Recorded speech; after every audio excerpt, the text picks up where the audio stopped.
Duotone icons are an amazing choice to make your UI stand out with a beautiful and unique aesthetic, just like these examples.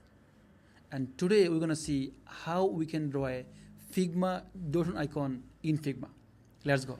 So first press R for rectangle and then press Shift and Option so your rectangle will be bigger from the center. Let's draw it like this and add a stroke. Remove the fill, position to center, stroke value 1.5 pixels. And click here, join round it. Alright, now move it to the top and left. Yeah, duplicate it to the right side. Now select both of them and Command D to duplicate them and move them down a little bit like this.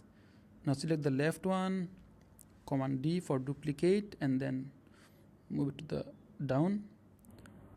Now what we did, double click to see the points so we can select any points you want. So we double clicked and then selected the left points. Now corner radius to 3 pixels. Double click again, select the right points, 3 pixels. Same here, 3 pixels.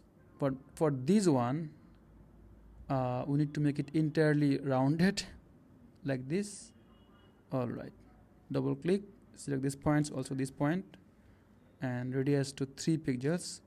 Alright, now let's select them and Command D to duplicate. Now let's move them down, up a little bit. Yep. Now what we will do, we will press Shift and X so the stroke will be swapped or converted into fill. Shift and X, yep. Now this opacity to 40, yep. And I think we are done. Thanks a lot for watching, guys, and goodbye for today.